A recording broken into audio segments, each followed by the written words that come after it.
My name is Hilda. I'm 60 years old.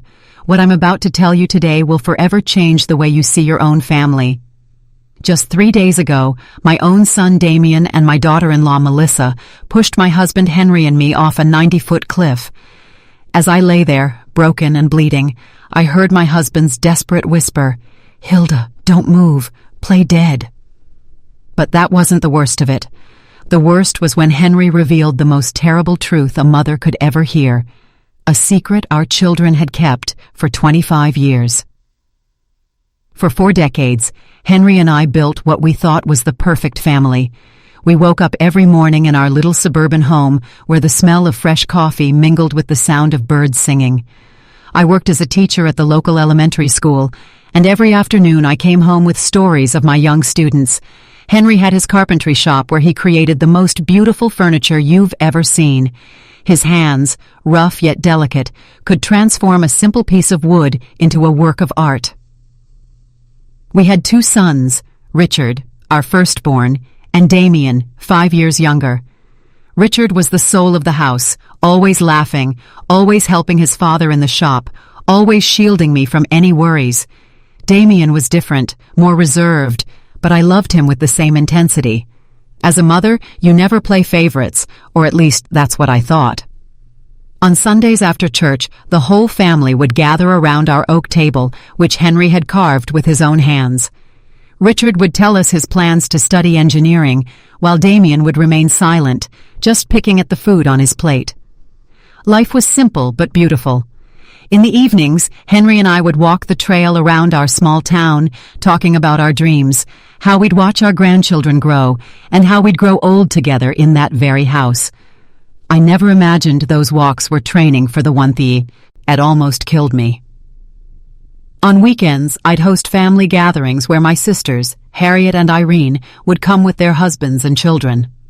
The house would fill with laughter, kids running everywhere, women sharing recipes in the kitchen, while the men fixed something in the yard. Henry was my perfect partner. After 40 years of marriage, he still brought me wild flowers he'd pick on the way to work. He helped me grade my students' tests, and I would hold pieces of wood for him while he cut them in his workshop. We were a team, an unbreakable unit, or so I thought. At night, we'd sit on the porch to watch the stars, planning our future. We talked about traveling when we retired, seeing the ocean for the first time, building a smaller house once our kids started their own families. But perfect happiness, as I would discover years later, often hides the deepest tragedies. When Richard turned 20, something changed in our family. He began to argue with Damien about things I didn't understand. I'd hear them whispering in the hallway, and they'd fall silent when I appeared. Henry told me it was just brotherly stuff, and that it would pass. I wanted to believe him, because I needed to believe my family was still perfect. One night in October, exactly 25 years ago, Richard didn't come home for dinner. We waited until 11, then 12, then 1 o'clock in the morning. Damien was in his room supposedly studying, but I noticed something strange in his eyes whenever I asked about his brother. Henry went out to search for him with our neighbors. They checked every corner of town, every trail, every place Richard used to go. At dawn, they found his body at the bottom of the river gorge. The police said it was an accident, that he had probably stumbled in the dark. I never questioned that version, because I couldn't imagine that the truth was much more horrible. Richard's funeral was the darkest day of my life.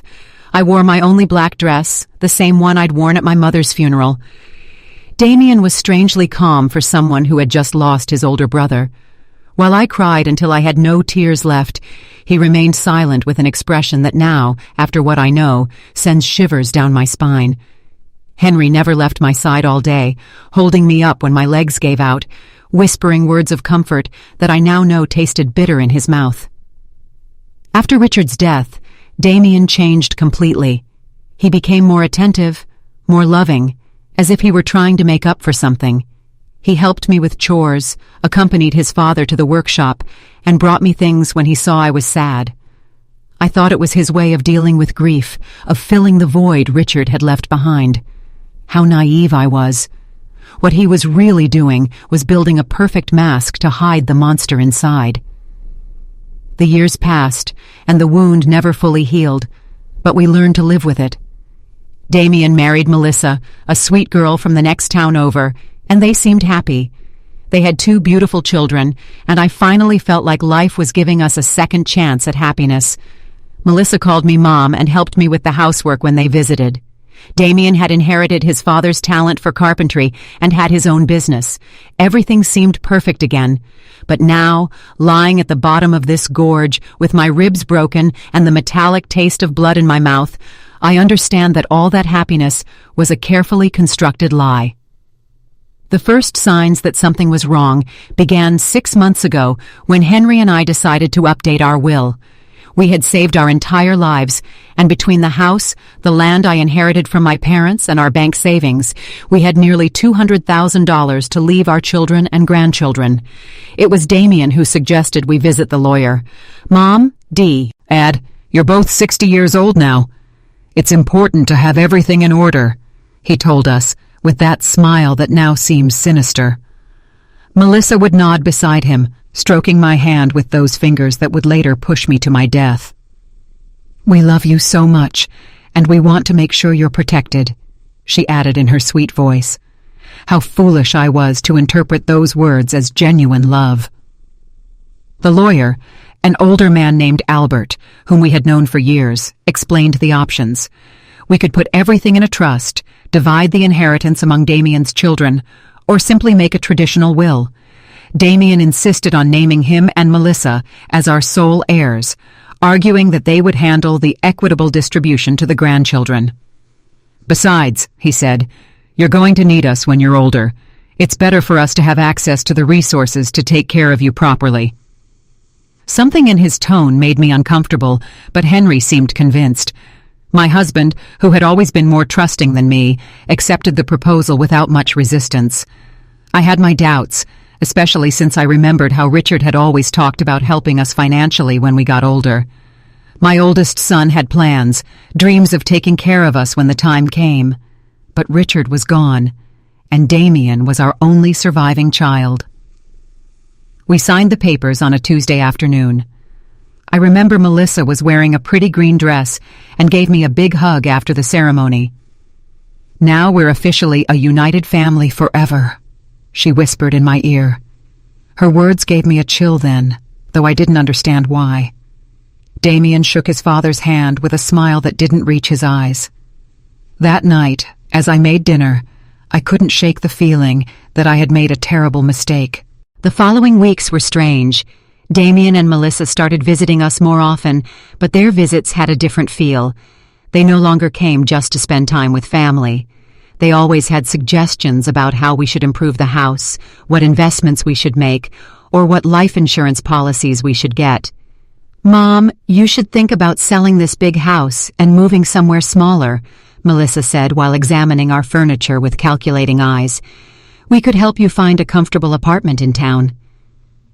But I loved our house. Every corner held a memory. Every room told a story of our 40 years of marriage. The kitchen where I had prepared thousands of meals for my family, the workshop where Henry created his masterpieces, the yard where our children and grandchildren had played. I couldn't imagine my life anywhere else.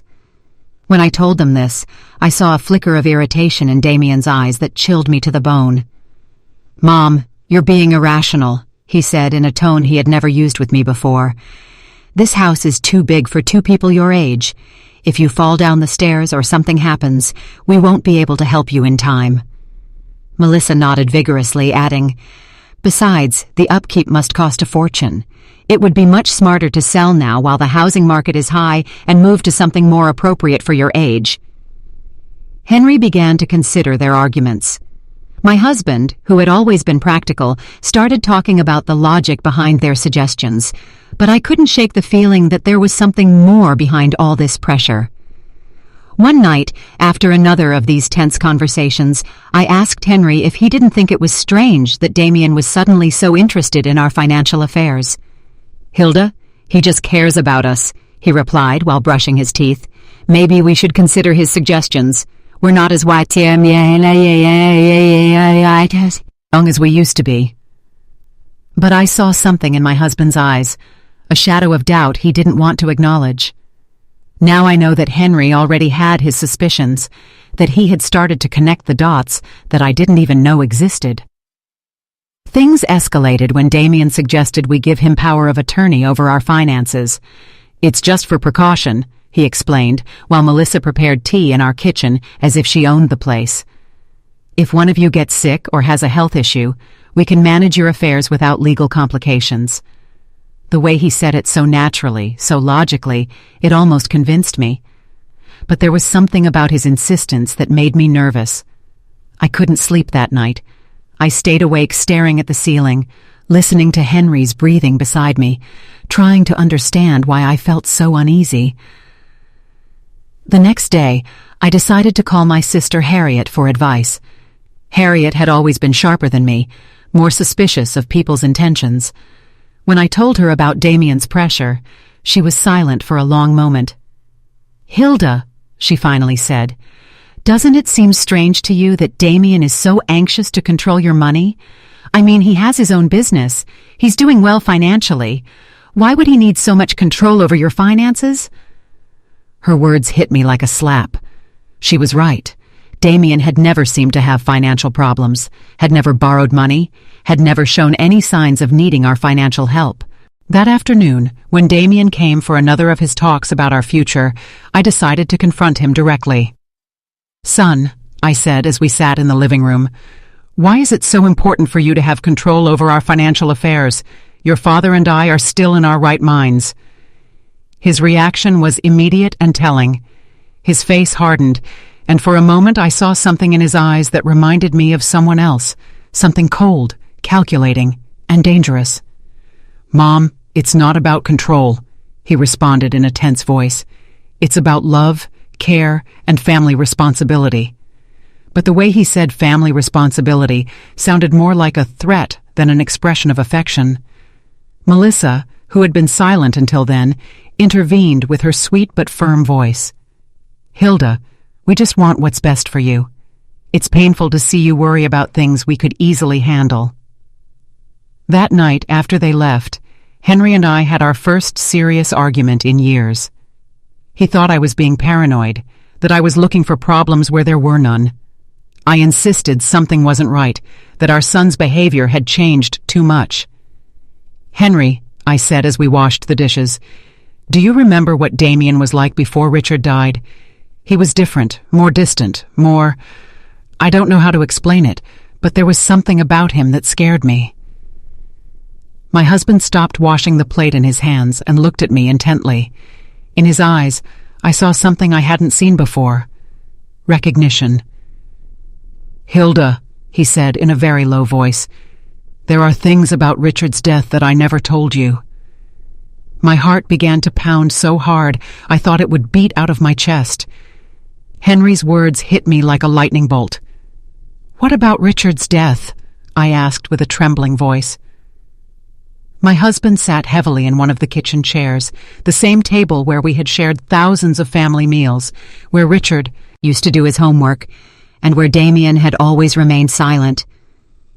Henry ran his hands over his face, as if he were trying to erase the memories that had tormented him for 25 years. "The night Richard died," he began in a broken voice, "Damien wasn't in his room studying like he told us. I saw him leave the house around 8 o'clock. I followed him because something about his attitude worried me. He'd been very strange those days, more aggressive, more resentful." My husband paused, looking at his hands as if the terrible truth he had kept for so long was written on them. "I saw them arguing by the gorge, Hilda. I heard them screaming horrible things at each other." My world began to spin. "What were they arguing about?" I whispered, even though part of me no longer wanted to know the answer. Henry looked up, and I saw tears in his eyes, tears he hadn't even shed at our oldest son's funeral. "About the inheritance. Hilda, Damien was furious because Richard was the oldest, because according to family traditions, he would inherit most of our assets. But there was something more, something about money that Richard had found." "What money?" I asked, feeling the ground vanish beneath my feet. Henry sighed deeply before continuing. 3 days before he died, Richard came to talk to me in the workshop. He had discovered that Damien had been stealing money from the family savings account. Small amounts at first, but then larger sums. Richard had proof. He'd been investigating for months. My mind refused to process what I was hearing. My youngest son, the one who had been so attentive after Richard's death, the one who helped and cared for us, had been stealing from us since before his brother died. "Why didn't you ever tell me?" I accused Henry, feeling the betrayal multiply twofold. "Because when I got to the gorge that night, it was already too late," he replied in a choked voice. "I saw Damien standing next to Richard's body. Our youngest son was trembling, crying, and repeating over and over, 'It was an accident. It was an accident.' He looked at me with those desperate eyes and begged me to help him. 'Dad,' he said, 'Richard tripped when he was trying to hit me. I just defended myself and he lost his balance.' Tears ran down my cheeks uncontrollably. 'But you believed him,' I murmured, even though I already knew the answer. Henry nodded slowly, with an expression of guilt that had nodded at him for decades. 'He was my son, Hilda. My youngest son was asking for my help, and Richard was already dead. I couldn't bring one back to life by destroying the other. I thought it was really an accident, that Damien had learned his lesson, that he would become a better man after this.' 'And the stolen money?' I asked, needing to know every detail of this nightmare. Damien promised he would pay it back little by little, that he had taken the money to invest in a business that had gone wrong. He swore he would never do something like that again. And I believed him, Hilda. God forgive me, but I believed him because I needed to believe my son wasn't a killer. I got up from the table, stumbling, holding on to the wall so I wouldn't fall. Everything I had believed about my family, about my surviving son, about the last 25 years of my life, was a lie. 'Did he pay the money back?' I asked, although I already knew the answer from the look on Henry's face. 'Never,' he replied. 'In fact, he kept stealing small amounts that I pretended not to notice, because confronting him would mean admitting I had covered up a murder.' I became his accomplice, Hilda. Every time I stayed silent, and every time I pretended not to see the bank accounts dwindle, I became more of his accomplice. The horrible reality began to take shape in my mind. 'That's why he's so interested in controlling our finances now,' I murmured. 'It's not because he cares about us. It's because he wants to finish what he started 25 years ago.' Henry nodded gravely. 'And there's something else, Hilda. Something I just discovered a few weeks ago.' 'What else could there be?' I asked, feeling like my heart couldn't take any more revelations. Henry went to his desk and pulled out some papers he had been hiding under other documents. 'I've been discreetly investigating Damien's finances. His carpentry business isn't doing as well as he wants us to believe. In fact, he's on the verge of bankruptcy. He owes more than $100,000 to several banks and suppliers.' The papers trembled in my hands as I read the numbers. Damien wasn't the successful man he pretended to be. He was a desperate failure who had been living on lies and stolen money for decades. 'Does Melissa know all this?' I asked, remembering her sweet smile and loving hugs. 'I'm sure she does,' Henry replied.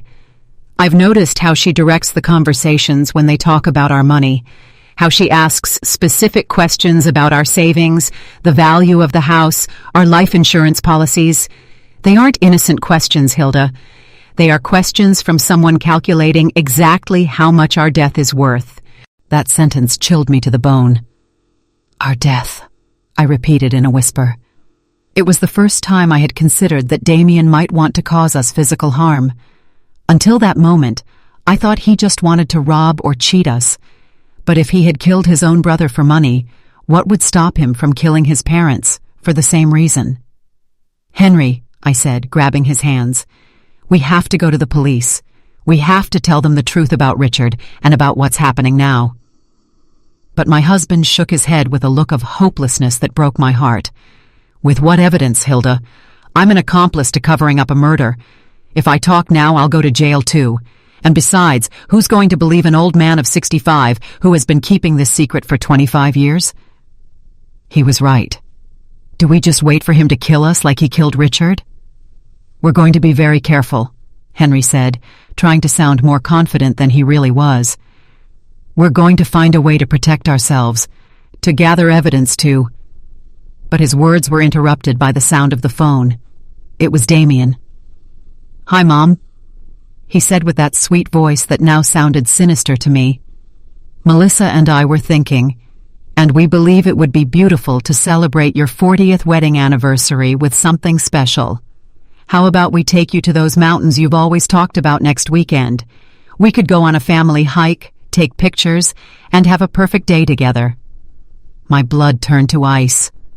I looked at Henry, who had heard the conversation and had the same look of terror on his face. "That's a very sweet idea, son," I managed to reply in a trembling voice.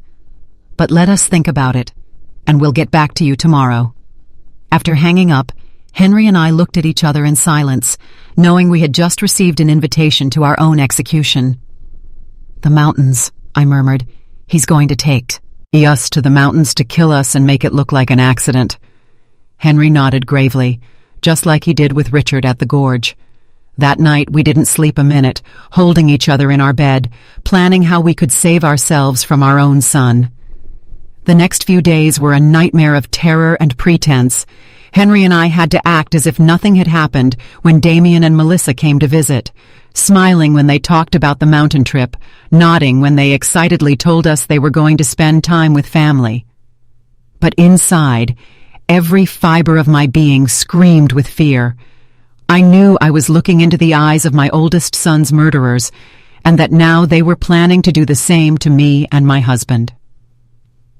Melissa arrived on Wednesday afternoon with a shopping bag and that radiant smile that now seemed like the grimace of a demon.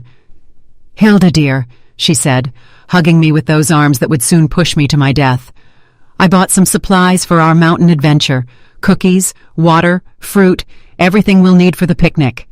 She showed me the contents of the bag as if she were an excited child, but I could only think about how each of those items could be used to cover up our murder. "I also brought my new camera," she added, pulling out an expensive digital camera. "I want to capture every moment of this special day. They're going to be photos we'll treasure forever." The irony of her words made me sick. The only photo she would take would be of our broken bodies at the bottom of some cliff if anyone ever found us. Damien appeared behind her carrying a new-looking hiking backpack.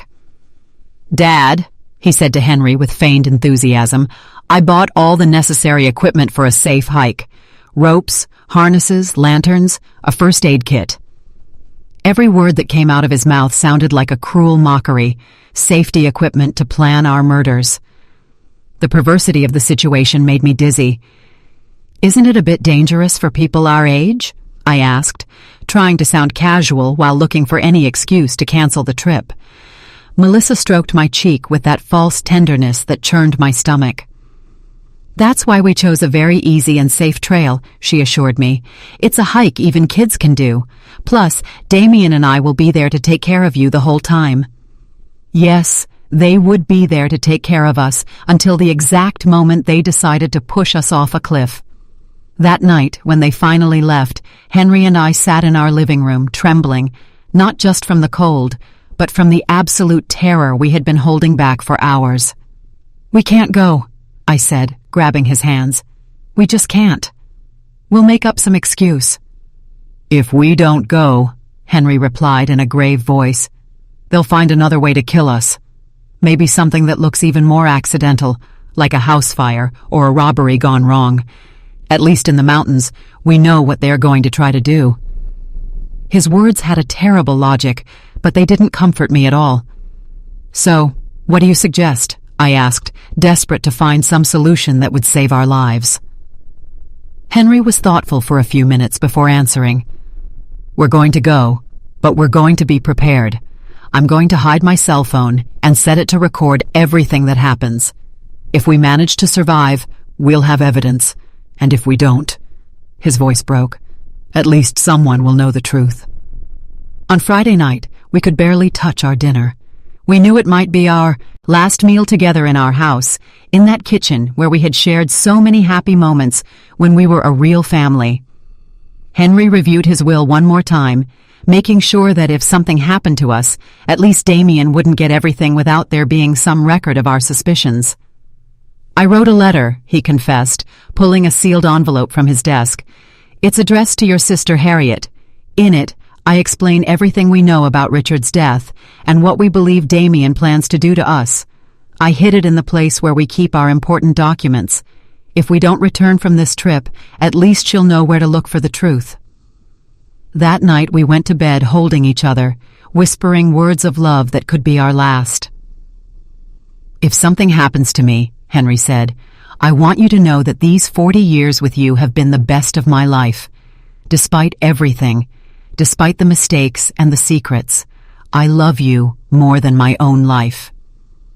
I cried in silence, memorizing the rhythm of his breathing, the warmth of his body, the smell of his skin.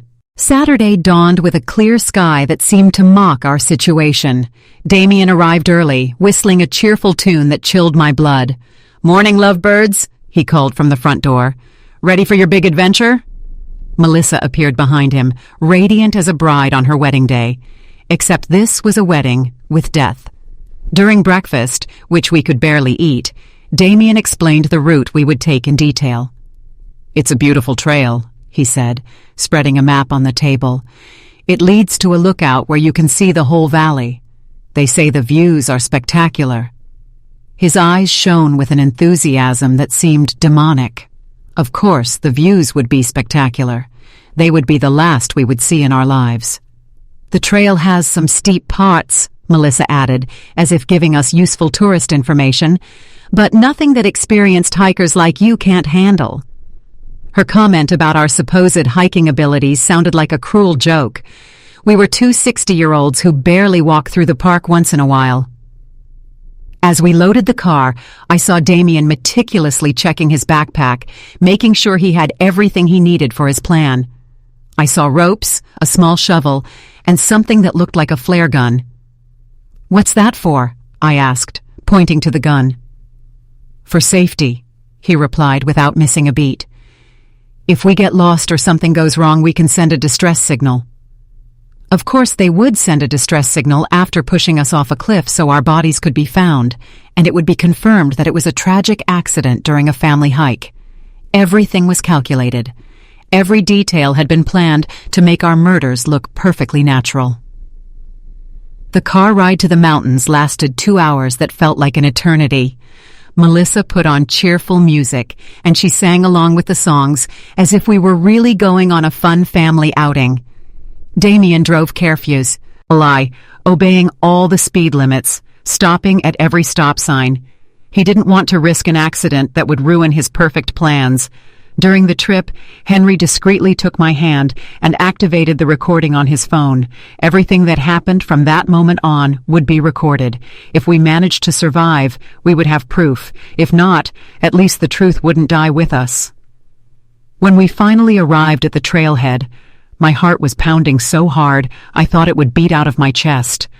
The place was beautiful with tall trees and the sound of a nearby river, but for me, it had become the setting for my own execution. Damien and Melissa took their backpacks out of the car, smiling and joking as if it were the happiest day of their lives. "Ready for the adventure?" Damien asked. And for the first time in 25 years, I saw the same cold glint in his eyes that he'd had the night he killed his brother. The trail started out relatively easy, winding between lush trees and moss-covered rocks. Melissa walked ahead of us, constantly taking pictures and commenting on the beauty of the landscape. "Look at those wild flowers," she exclaimed, pointing toward bushes full of yellow blossoms and that beautiful bird.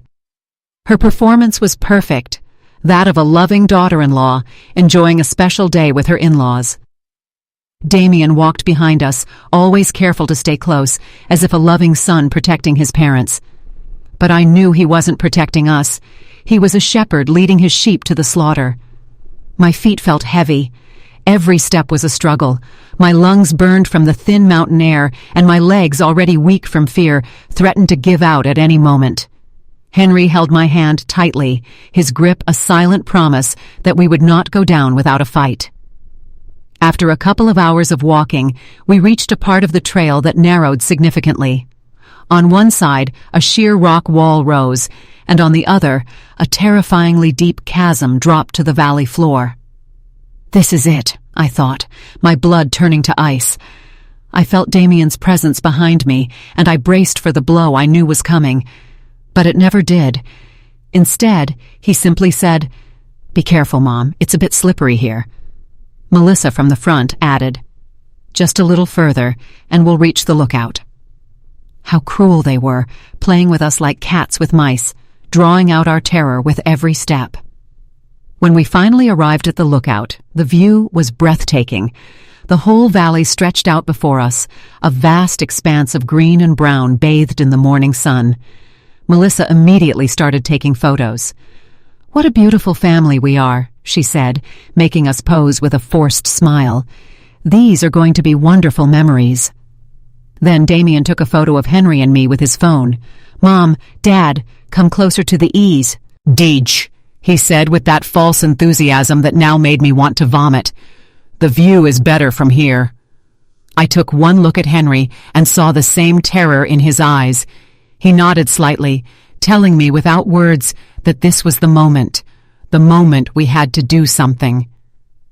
"I don't think that's a good idea," I said, trying to keep my voice steady. "I'm a bit dizzy." Melissa put her arm around my waist, her fingers digging into my ribs. "Don't be silly, Hilda. It's perfectly safe. Damien is here to take care of you." But as she said it, I saw her hand tighten, and her eyes, filled with a cold and calculating greed, looked at me as if I were a bag of money she was about to push off a cliff. And that's exactly what she did. In one fluid motion, she pushed me. I stumbled, my feet losing their grip on the rocks, my arms flailing in the air. I heard Henry's desperate cry and Damien's cold laugh as I plunged into the abyss. The fall was a blur of colors, sounds, and cold air rushing past me. I hit the ground hard, a terrible sound of cracking bones echoing in the silence of the forest. I lay there, my body broken and bleeding, my vision blurred by tears and the metallic taste of blood in my mouth. That's when I heard Henry's desperate whisper, "Hilda, don't move. Play dead." I heard footsteps approaching. It was Damien and Melissa, their voices now cold and businesslike. "Is she dead?" Melissa asked. "I'm sure she is," Damien replied. "She fell a long way." They stood over me for a few minutes. I held my breath, pretending to be lifeless, praying to God they would leave soon. "Let's check on Dad," Melissa said. "We have to make sure he's dead too." My heart stopped. I had been so worried about myself that I hadn't even thought about Henry. The last thing I heard was the sound of my husband's cry and the terrible echo of a body falling into the abyss. Then, silence. I lay there for what felt like hours, not daring to move, listening to the silence of the forest, hoping against hope that Henry was alive. I was in excruciating pain, my ribs broken, my back aching. But the pain was nothing compared to the desolation I felt inside. My own son had tried to kill me, and he had probably succeeded in killing his father. When I was sure they were gone, I tried to move. The pain was unbearable, but I managed to crawl a few feet, enough to see Henry. He was lying motionless, his body twisted in an unnatural position. "Henry," I whispered, but he didn't move. I crawled to him, tears streaming down my face. I held his hand and felt his skin, cold and lifeless. My Henry, my partner of 40 years, was dead. I don't know where I found the strength, but I got up and began to walk. Every step was a torment, but I was guided by a single thought: justice. I had to make sure they paid for what they did. I walked for hours, stumbling through the forest, my mind a blur of pain and grief. When I finally reached the highway, a kind man who was hunting found me. He called an ambulance, and I was taken to the nearest hospital. The doctors said it was a miracle I had survived. My body was a mess of broken bones and bruises, but my spirit was intact. From my hospital bed, I called my sister Harriet. When she arrived, I told her everything, from the will to the stolen money, from the murder of Richard to the attempted murder of Henry and me. She was horrified, but she believed me. "We're going to make them pay," she said, her voice filled with a determination that gave me strength. The police were skeptical at first. After all, what would make a son and his wife try to kill his parents? But when I gave them Henry's phone and told them what I had discovered, everything changed. The recording from the car, the conversations about our finances, Damien's threats, Melissa's sweet lies, all were on tape. The police also investigated Damien's finances and discovered the truth. The bankruptcy, the debts, the stolen money, everything I had told them was true. They arrested Damien and Melissa 2 days later. The trial began 6 months later. On the day I had to testify, I looked Damien directly in the eyes for the first time since the arrest. I saw no remorse, no pain. I didn't see the son I had raised. I saw a cold and calculating stranger who had disguised himself as my son for decades. When I finished my testimony, after recounting every horrible detail of our experience, I addressed him directly from the witness stand. "Damien, I don't know who you are, but you are no longer my son. My son died the night you killed Richard, and what has been living in his place for 25 years is a monster that I unwittingly helped raise." The jury deliberated for 3 days before finding Damien guilty of first-degree murder for Richard's death and first-degree attempted murder for what he did to us. Melissa received the same conviction as an accomplice. Both were sentenced to life in prison without the possibility of parole. Now, 1 year later, I have begun the process of formally adopting my grandchildren. They are beautiful and innocent children who deserve a chance to grow up knowing what true love is, not the toxic imitation their parents offered. My name is Hilda. I'm 61 years old, and my story didn't end that day on the cliff. My story began then. It began with the pain of losing my husband, but with the hope of a second chance. It began with the truth.